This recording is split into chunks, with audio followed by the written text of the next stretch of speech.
Good afternoon, it's David Weegenaar here, coming to you from Christchurch, New Zealand. It is the 8th of August, the 8th of the 8th, 2017, and I bring you a few lightning games that were played this morning of this date, and it is Tuesday, the 8th of August. And so and I'd like to just say, you know me, I'd just like to say that I was talking to someone about their father who plays chess, and he did play chess, and now he's passed away, but he played chess right up to when he died at 90. And this son of his, who's probably about 75, 80, said to me today, he said, I never learnt how to play chess. You know why? He said. I said, no. He said, because I didn't want to ever always have to play him all the time, because if I learnt how to play chess, I would have been there all the time having to play my father, because it would have been quite competitive. And so anyway, here we go. I'm going to get on with it. That's the thing. Okay, so these are lightning games played that I've chosen to show you, and I've got a number 32, by the way, a new one that I've remembered. There's something happening with my camera, I don't know what it is. It could be moving, I'm not sure. Number 32 is, without going into exploratory explanations about it, don't try and find a move in chess. Like, let it happen. And we called it back in the old days, may the force be with you, Luke. But anyway, Luke Skywalker, may the force be with you. But that's what we used to call it in the old days, because we wondered, how do we come up with these moves and that sort of thing. Sometimes it's like we don't even have to, we know what our opponent's going to play before they play it, even if it's a crazy move. We know what move they're going to play before they play it. Or do we encompass so many moves in our brain that we don't think about them all in some sort of order or whatever? We think about the whole lot all at once. I don't know. Maybe the possibilities are endless, as our brain is too. Okay, here we go. Firstly, I want to have a look at what these guys have been up to, okay? Now the key is, I've got a book on them. What? What, Dave? What are you talking about, Dave? How can you do that? How can you get a book on us? We haven't written any books. Well, anyway, they like peanuts and all that sort of thing. As you can see, there's some walnut shells there. They've been eaten away. They've got bolts and things, and even a circuit board, and a button, and a badge, and a stamp or something, and something for USB, blah, blah, blah, blah, blah, and wee little marble things and that, you know, and a bit of a hose or whatever. Oh, they just keep on taking stuff home. Yeah, Dave, we really like it. Okay, right, fine, thanks guys. Now, Kiwi Honeybee Bear is here watching on, and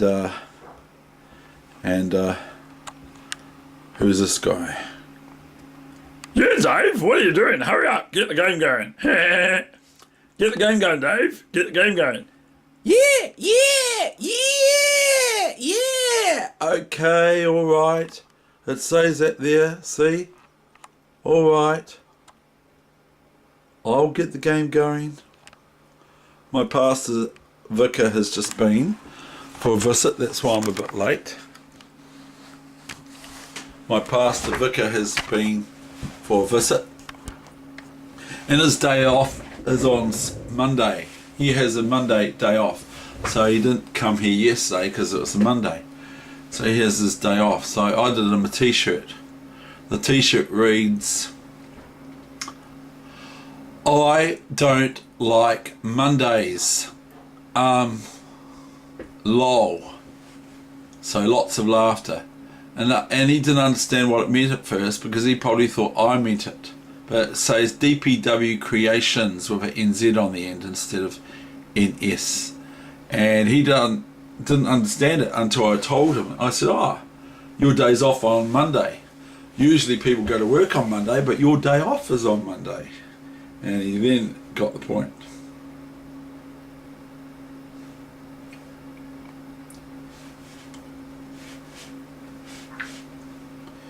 So here we go. I'm going to bring you 3 games. Hurry up, Dave, hurry up! Okay.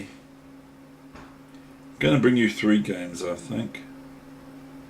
Here is a game I played on the 7th of August.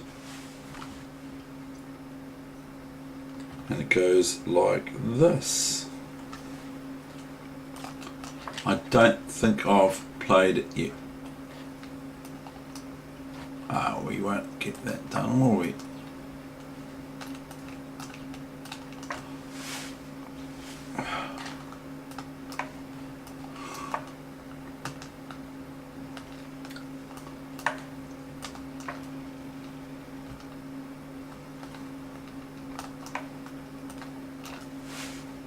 So I'm just developing, and I've got 2 pawns on the fourth rank, determining a central gathering on e4.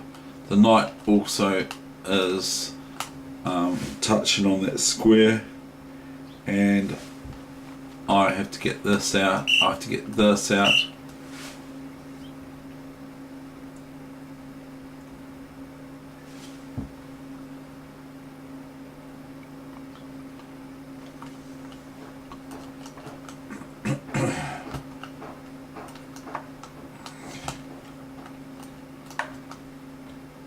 May the force be with you, Luke. Yeah, may the force be with you, Earth. Sometimes it's like, well, I must have a force anyway. Okay, knight e2, h6.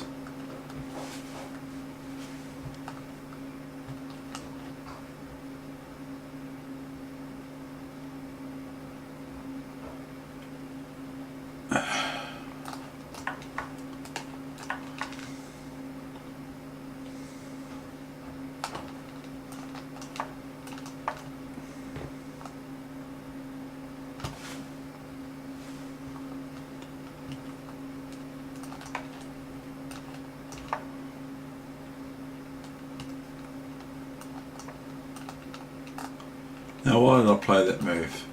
Because it stops white doing that straight away. Because I can just take it, and then take back, and if knight takes, then bishop takes rook, and then taking the knight back later on. My opponent went a3, bishop a5, b4, bishop b6, bishop d4,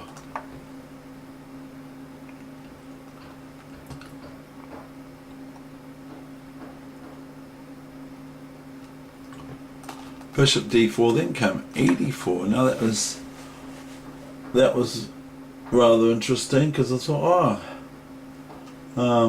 white's now attacking my e pawn, aren't they? So I went knight b6, I believe,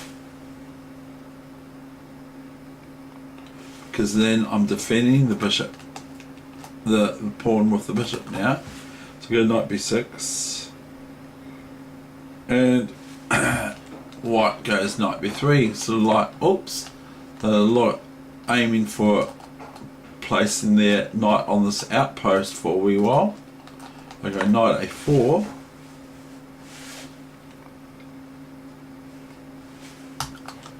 knight e5, and then I go knight d7,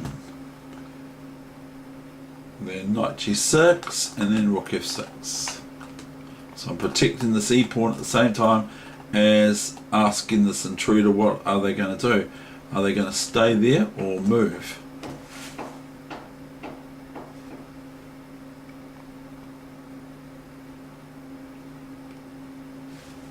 They go knight f4, which is knight f4, which is attacking this pawn twice. So I have to do something about it.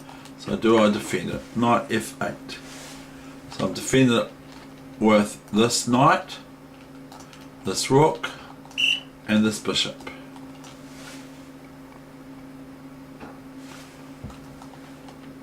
Rook e3. Now black's getting met with white starting to want to pile on the pieces on the king side at me.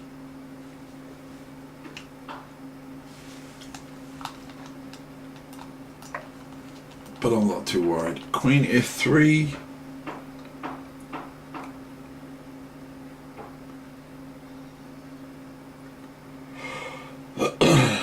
Queen f3.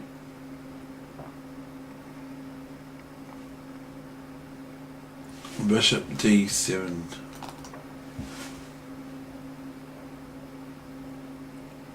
Bishop d7, rook a e1. Look at this. See, I don't actually know where they're going to go.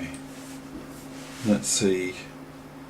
I don't feel I have any major weaknesses, although you could consider I've got e5 as a weakness, and you could consider I've got all these pawns as a weakness, and this is a weakness here on this square. So rook a e1, knight it says knight f h7 h4, knight f8 g3. Look at this knight over here. This is like it's just gone to sleep.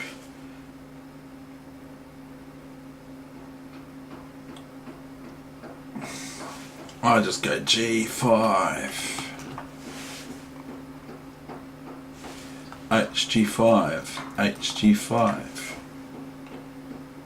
knight h5,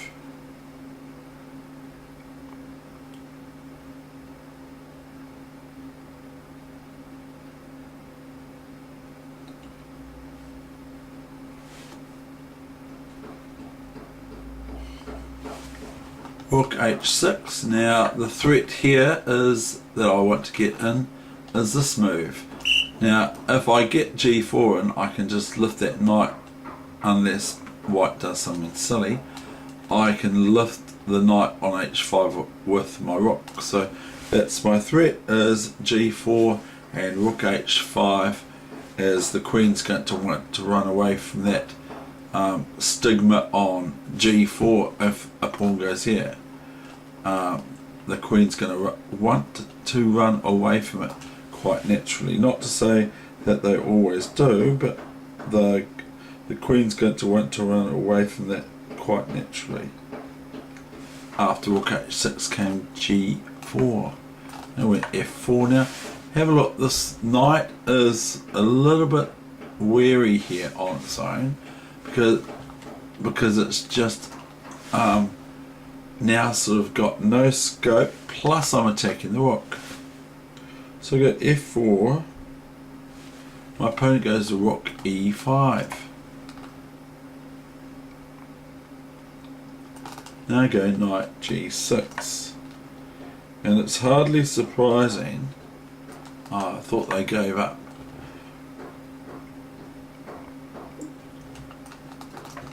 Knight h4, queen h3. Look at this, David. Now this knight that's been sleeping on the edge of the universe has all of a sudden come back to life to haunt white's camp. So anyway, knight c3, rook e5, rook g6, better defend it. And there are possibilities here for white. So rook g6,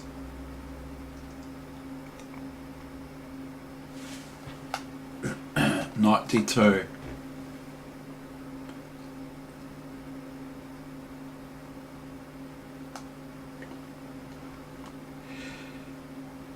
knight b5. So if knight takes here, I think that's what happened. Yep, knight f3, queen f3,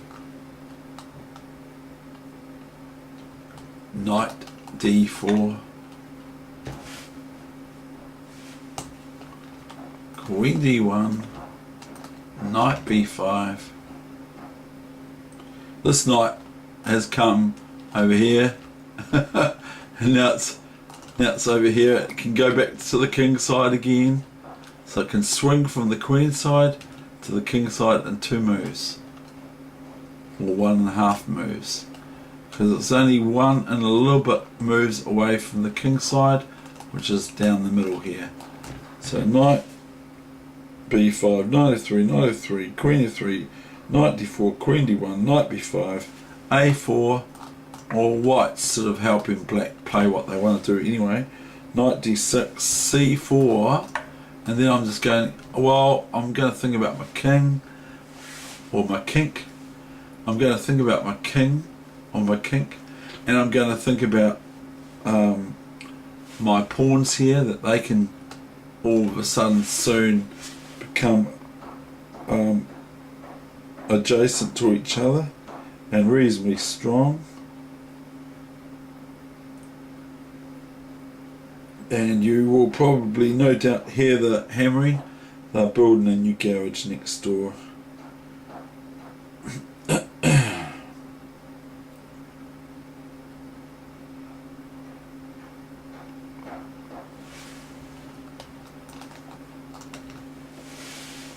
Rook 5 e2, e5, why not? And now I'm threatening just jump, and it's pretty bad if I get that, because I win the knight for nothing, because there's nothing white could do about it. If I take this, if it's my move now and I get to take this, it's all over. Well, that's what I see anyway. Did my opponent see it? Yes. No, I'm not sure. CD. Now I can play, here I can just go bishop takes. But I don't. I just go CD5, bishop G2, bishop G4, and there goes that game. So white resigned here, because they just lose their knight, and possibly even the exchange, even though white can take this, but now they can't, of course, because the bishop takes queen. Okay, and then after rook takes bishop, if that's the case, then knight takes rook on e5, this rook here. So black's pretty won there. Now the next game is this. Oops, cancel.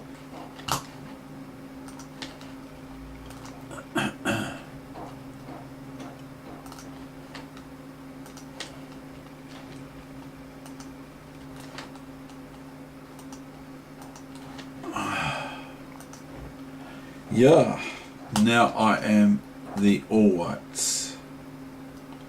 We have 1 e3, okay? I'm actually quite fond of it again. It's quite a good move. It's a universal panacea, universal move. You can play with white or black. So you can play it with white or with black, and you hardly, and when you're white, have to look at what your opponent's doing. But you do, of course. You have to look at what your opponent's doing. They're probably crying. You know, your opponent's probably on the other side of the board crying, saying, "Oh no, all my analysis that I've analysed is all kaput. It's all kaput because he's got to play move 1 e3. Oh no."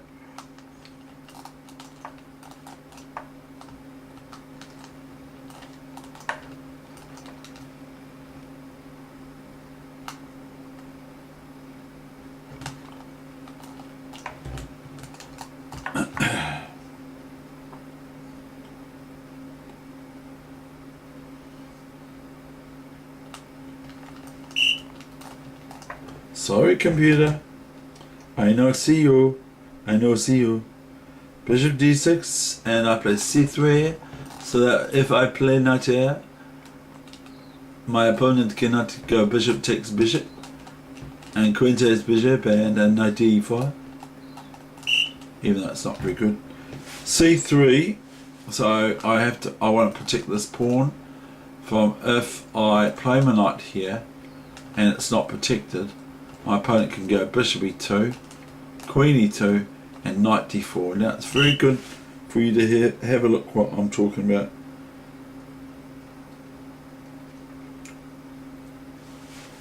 My opponent falls for my little trap. My wee small trap, which isn't even my trap anyway. So you'd think that my opponent would be able to see their way clear of this sort of line that I'm trying to dictate the way of play here. So I go knight e5, and my opponent merely takes the bishop on e2. Could move away, but plays here and here. And now I've got queen e2. Now comes knight e7.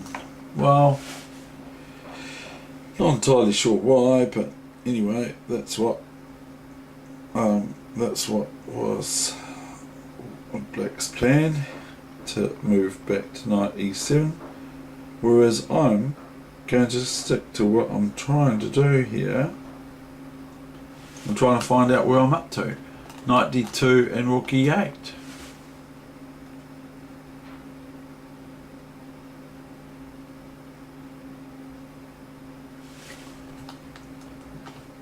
Knight df3. Knight e4.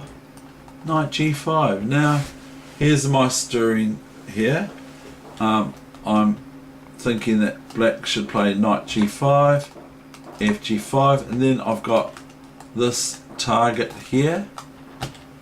Black could play here, and I can play here just about, but that's not what happened.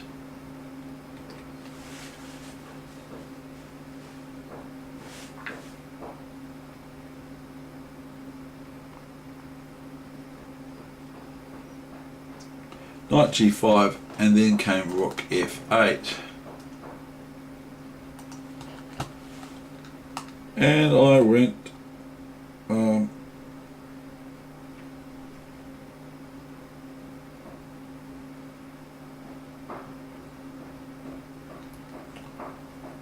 e4, de4, queen e4.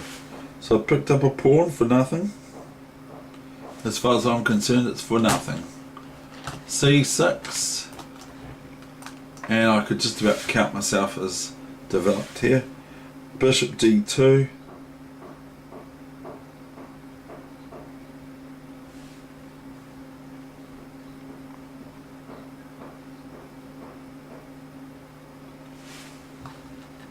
f6, knight c4.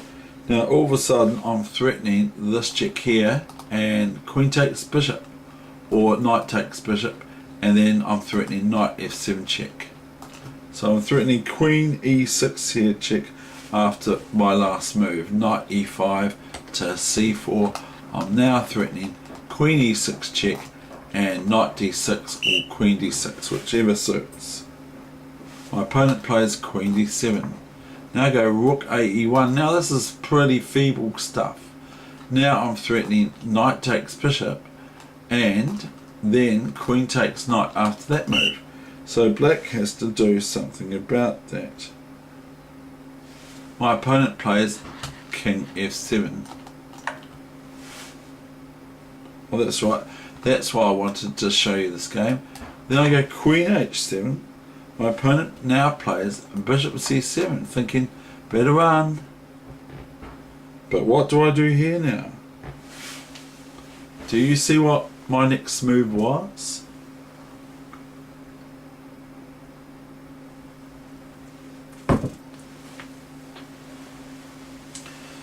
I feel pretty comfortable in this position anyway. Like, let's look at it basically. I've got 7 pawns, my opponent has got 5 pawns. My opponent has, though, a half open file here for their rooks to maybe attack my king. But at the meantime, they have to watch their own king. Now, is there anything I can do here? What could I do evolutionary? I could play f5, but then if I play f5, I lose material to rook h8, because then I have nowhere to move my queen, so I would be forced to go rook takes knight check, and then queen g6, or if the king takes, queen g7 check, which is pretty good for white, but that's not what I played, because black would not play after queen king. They wouldn't play after rook takes e7 check king takes, because it wouldn't be very good. Better would be after f5. Better would be, so I'll show you f5, okay? f5, rook here, and what is my queen meant to do? Panic. I would only have this move to extract my queen out of the mess it's got into, and this is no good because a queen takes check, and the king can only go back here or here, okay? And then after this move is probably the best, then I can just take the rook on h8. Now if queen here interposes, I can just merely go queen here takes on f6 check. If king here, then I have this move at my disposal. I even have this move at my disposal, check, and thereafter. So that's not what I played though. Have I got a revolutionary attack here after this move? Yes, I have. I played knight e5. That's the new main line. The computer should know, Dave. The computer should know. I know, the computer should know.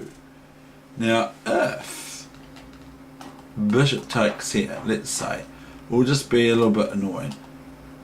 Have a look at this. Now, if black plays something like this, then I have an extraordinary, pretty checkmate, as well as I can win the queen with e6 check.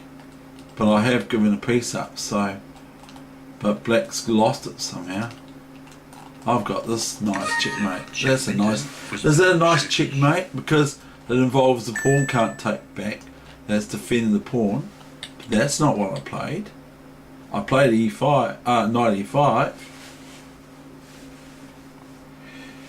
And then my opponent went fe5. And this is the new main line. The computer should know, Dave. fe5 is check again with the rook on f1. Now notice that the knight can't go here, or it doesn't really want to, because it just rook f5, and there was the king go. The king goes here, and I can take this if I so wish here, and if the king tries to hold on to the g pawn, I can just go here, and let's just be a bit naughty here. Instead of taking the rook, which is pretty good, I can just go instead queen h3 check. Now the king wants to protect the queen from being taken for nothing, and then white has this move here which is devastating to black, which is rook f7 check, king takes, rook on f7, queen takes, and thereby we have a historic, see this bishop here, we've got a historic horrible position for that of black, because they are now queen down for a bishop and a rook instead of a bishop.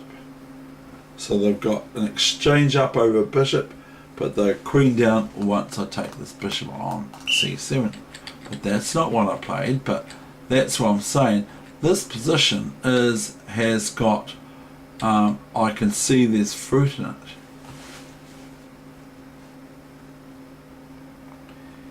Fe5, Fe5 check. Now black went king e8. Fair enough, I might hear you say. That's fair enough.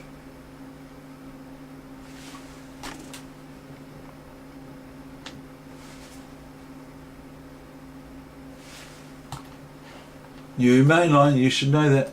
I went rook to, very, very forceful, isn't it? David Weegenaar is. Very, very, very forceful. Rook f8, king f8. He's very much revolutionary, isn't he? He's not marking around. He just wants to get the dishes over and done with. He doesn't want to sort of like drag the chain here. Rook f1, my opponent resigned. Fair enough.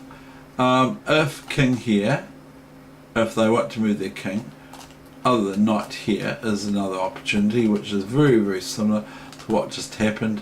I would be very, very happy as white after knight f5. So the only real chance is king here, and then we've simply got check. And the only way out for black is knight here, because can't move up here because of the rook. So the only way is to interpose the knight, and then sadly white just about wins everything on the board. After queen g8 check, king e7, king e7 is forced. Then I can go rook f7 check, or I can go even better moves, but I'm not worried about them. Okay, king up. Now if I go rook takes queen, I can win this bishop too, but that's the long way. What I can do here is go rook check. And now where's the king going to go? Short of the queen going here, which is very, very silly, because I just take it with queen, and it's checkmate to the king. So that won't do, because queen there, queen f7 is checkmate, or even just rook a8, depends how you feel, because the king and the queen are staying put reasonably, because the queen is pinned to the queen if the rook takes the rook on a8. So the queen is not able to go try to checkmate the white king because it's pinned between the thing and the other thing. So that's no good. So black wants to find a move. The only move here other than queen f7 is king here. Okay, new mainline, and then we have checkmate.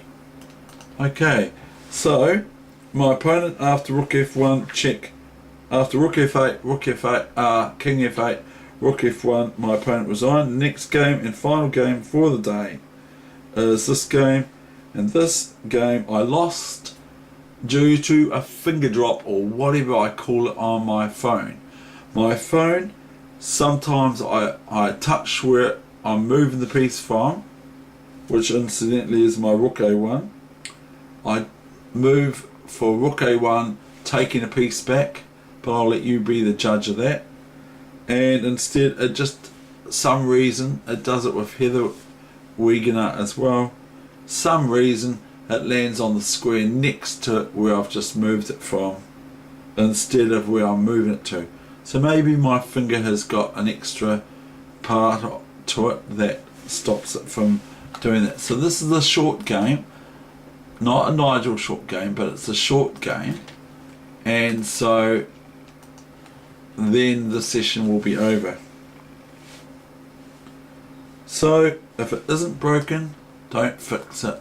E3, E5, D4. Now I've got a French backwards. See, I've got a French backwards. You can play this opening E3, 1 E3, which is not my own, I did not make it up. It's theory. D5. You can play it against almost anything. It's an international panacea for anything you want to play. You can play it. F4, knight c6. Probably not the best in the world, but I'll tell you what, this opponent was rated at 2065 on chess.com.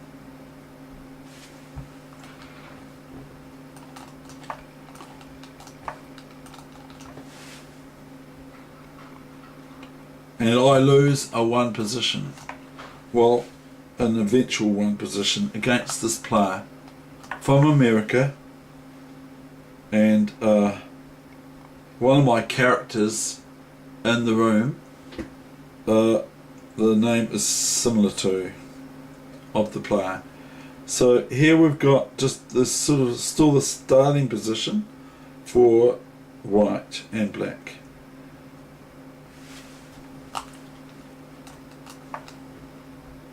See, I do it again.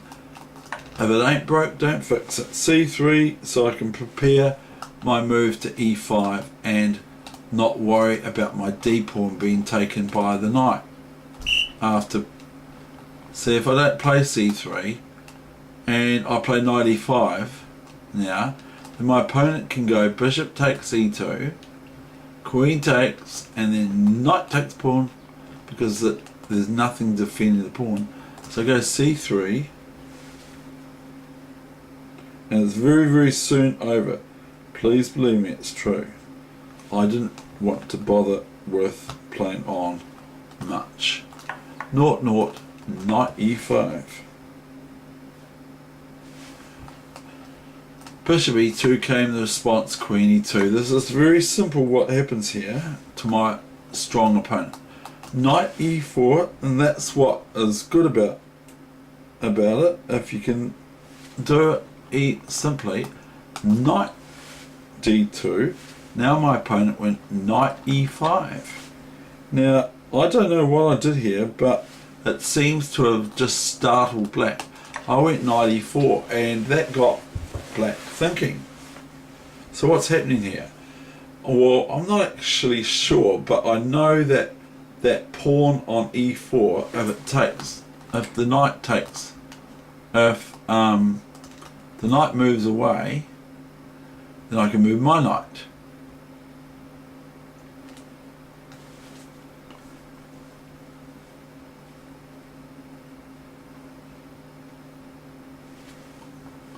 DE4, FE5. And as you could appreciate,